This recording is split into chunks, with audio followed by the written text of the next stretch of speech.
just love working here. It's great. Yeah. So I logged in, and 3 days before they were supposed to arrive, I get a phone call from Australia. My mother had a car accident, and I had to fly down there to take care of her. So I call up the studio owner. I'm like, dude, I can't do it. I'm sorry, because that's okay. I got this kid from Colorado who's sleeping upstairs in the studio. He'll do it. I'm like, okay, whatever. I go back to Australia, and as it happened, I find out that she's in such bad shape that I have to stay there and I have to look after her. And my wife, who I'd been married to now for, I don't know, 6 years, something like that, she came, but she didn't handle the transition to Australia as easily as I handled it to the United States, at least not in our marriage. And it's, I'm sure that it's part my fault, part her fault. Who knows? It's part somebody's fault. I was too young. I cashed out all my stock options when I was working at Amgen, so I had a lot of money. I went back there, and the next thing you know, I got divorced, which was unusual because I thought, where did this come from? So anyway, that's fine. Some buddies of mine saw me kind of like, I was going to a dark place, as you would get. Sure. They called me up and said, listen, on New Year's Eve this year, we're going to this place on the other side of the country called Queensland. You got to come with us because I don't want you sitting in here in this, depressed place. I said, okay, all right, whatever. I didn't really want to go, but I just did because I thought, well, whatever, got nothing else going on. Yeah, nothing else going on, right? Yeah. We drive up there. It's a 2-day drive. We're on the beach. We're having a good time up there. And then we finish and we come back. And on the second day, we're in the middle of the outback, in the middle of nowhere in Australia. And I'm in the back seat of the car. My buddy's driving. He's hauling down this road. He goes over a rise. And then on the other, I'm reading a book. I literally remember I'm reading a book in the back of the car. And I hear splash. It's like, what? We're in the middle of the outback. This is like desert. Splash this makes no sense. Right. I look up. We're in a lake, and he's like skipping like a rock would skip over the top of the thing in this car traveling at like 100 miles an hour. And I'm going, what happened? Anyway, then everything went black. I wake up, I got the jaws of life pulling me out of the car. I got his girlfriend who was sitting in the passenger seat. She's dead. She broke her neck. She's lying on top of me. They're pulling me and her and everything apart. It's just total chaos. And anyway, they pulled me out, put me in a chemically induced coma for a week or so, and airlifted us back to our city.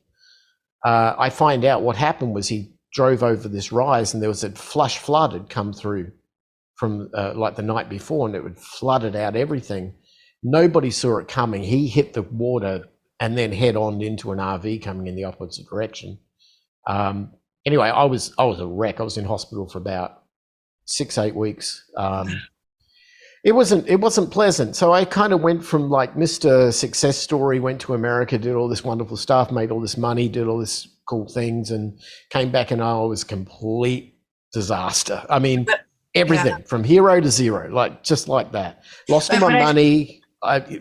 Pulling myself. I'm in a hospital ward with 8 other guys in there. Half of them are dying of something, and it was like a MASH, bed thing. It was horrible. Yeah. Anyway. But I noticed from like the largest tragedies in our lives or the largest challenges in our lives comes the greatest opportunity for change and for growth. Yeah. And I think that when we come back from our break, I want to go into what that change and growth was and how you're looking at the world with different perspective because of what went on. And you had an opportunity and maybe you grasped it. I'm not going to give that away. You're listening to Healthy Lifestyle with Lorianne. We're going to take a short break and we're going to come right back. When we do, you're going to find the answer to this. We'll be right back.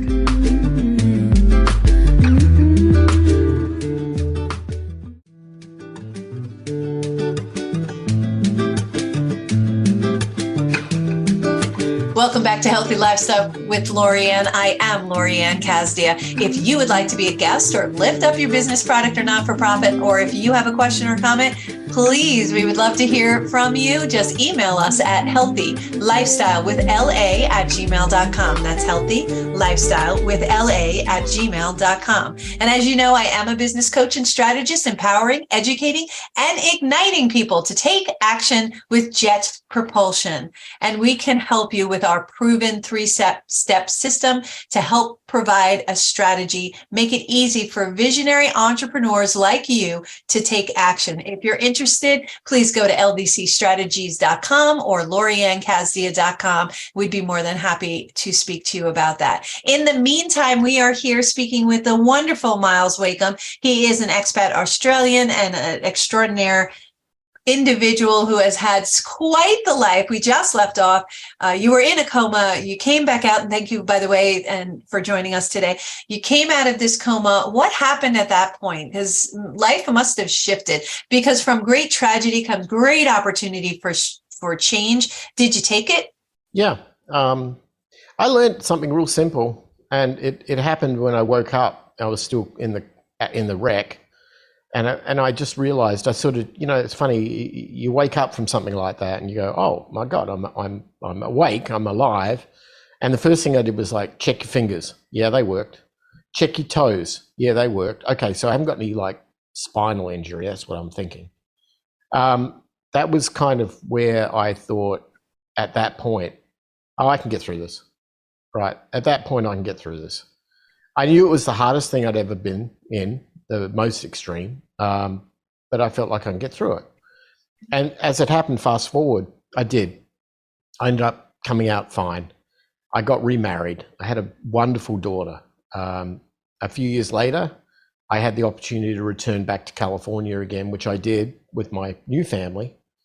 And again, like I did the first time I was there 10 years prior, I turned up with a bag of clothes and no money, and thought, yeah, I can make this work, because at least now I have contacts, like I have people.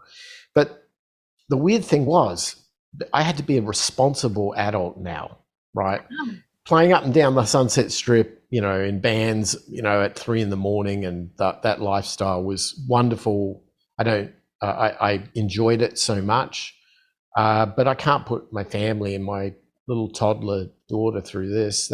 They need me to be a provider. So I said, right, well, we'll go back to the left brain and we'll do the software thing. And that's what I did. And so for 20 odd years, that became my world. And as it happened, my wife is a really good, she comes from the same, we're both from Australia, and she comes from the same kind of background as me, although not maybe as extremely weird. But she understands the power of maybe good, solid, conservative investing. Yeah. And so we combined all of that with my energy, and the next thing you know, we started to buy investment real estate. And little by little, as I was making money, we'd put a down payment on a property and get a property, and then we'd do it again and again. And then we'd refinance it and we'd double down again. And just prior to the global financial crisis, we had, I think, about 23 rental doors, like 23 properties we were renting. Wow. Then 2008 happened. Yeah, and it just so happened that the luck of the whole thing was that the property valuations dropped, and pretty much we went from we'd literally made $1 million doing this thing in a very short period of time to zero again.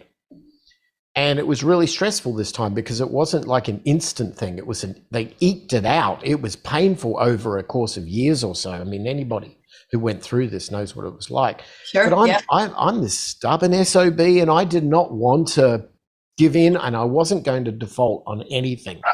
I would work 2 jobs, 3 jobs, whatever I had to do to keep those mortgages current. Entrepreneurial, visionary mindset, yes. Yeah, and I'm so glad I did, because after a year or so, we got ourselves back on our feet again, and then realized that the rest of the country, we were in Phoenix, the rest of Phoenix hadn't gotten back on its feet, and people were defaulting, and they were giving property away at pennies on the dollar. So I'd go down to the auction house and I'd start buying them, and I'd buy lots of these properties. And then I partnered up with some people, and we did more. And it just was this like portfolio thing. And I thought, wow, this is really cool. But I always look back at it and thought, those banks, you know, what they did to people, it was unfair. And look, I don't want to be, I'm a contrarian. I do the opposite of what everyone does. When they're all filing foreclosures, I'm buying their foreclosures, right? That doesn't always work, but it worked this time. And I didn't want to go back to being penniless. And, you know, but I knew that when we were going through all of that stress, I called back to my former self in that car wreck. And I said to myself, if I can get through that, I can get through anything. Yes. And Yes. this is a cakewalk compared to that. Yes. And it's funny, that's how it all worked. And in the end, funny thing is nowadays, the closest people I have a relationship with, friends, they're all like military vets. Half of them have, you know, come back wounded or have PTSD or whatever.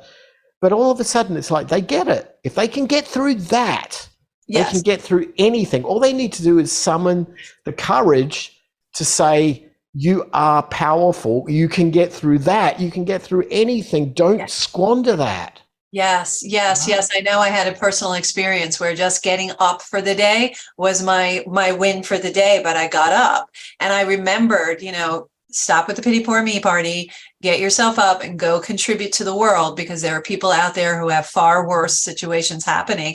And you know, and you look at the strength of yourself and your friends who lost things, you know, parts of themselves at some cases that really contributed to the world and still are getting up and still have that positivity and still, you know, fly the American flag high because they really, really believe. And I love that. And the other thing is your website, beunconstrained.com.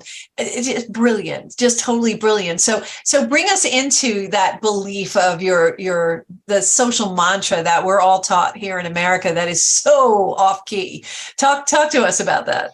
Well, wherever I'd go in the States, I'd meet people that they'd tell me their story, you know, and I love to hear those things. And I remember early on hearing stories from people when I first arrived, and I couldn't believe it. It didn't make sense. I'd have friends of mine. I met a guy who I worked with who was an ex-quality assurance manager at Rockwell, which used to be, I think they're part of Boeing now. They used to be a big defense contractor. They made missiles and stuff like that. And he's working as a warehouse manager in an audio rental company in Burbank.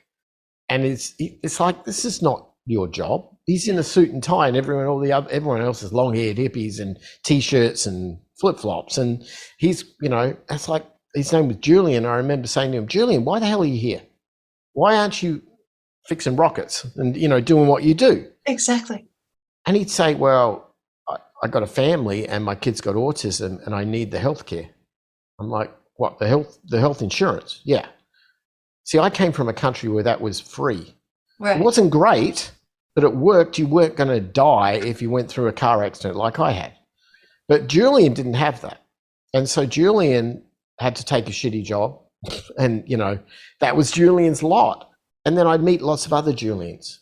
And I'd start realizing, oh, gosh, money's above health. Money's above life. This doesn't make any sense. So as a musician, this makes no sense. Yeah. There's a higher power here, you know, come on, tap into it, you know, but they're not there. They're thinking, no, I've got to make money. I've got, you know, and I get it. I know what that feels like. I had to do 20 years back in software because I was trying to raise a family. I get it. I do. But I saw that. And then I saw these statistics, like 78% of people, according to Forbes magazine, are living paycheck to paycheck. They've got less money every month than they've got month. We're not taught in America, in our school systems, anything about money. We're not taught how to deal with finances. We're not taught how to invest. It's the best kept secret ever for the top 2%. Right. And the top 2% are what's running this country right now. You know, so I'm like, we're not taught that. And there's a reason they want that separatism. But people like you are going to help people with the freedom that comes with changing your mindset, right? Exactly. Well, I looked at it as a outsider. You know, I could sort of transcend it a little bit because I was on the outside, I could look in. And what I saw, I tapped into my systems background and I could see what was going on. And it was so obvious to me, but nobody could see it. It was like forest and trees, right? I could see the forest. They're looking at trees like this. Right. And I'm like, it's so easy. You've been set up by the banks.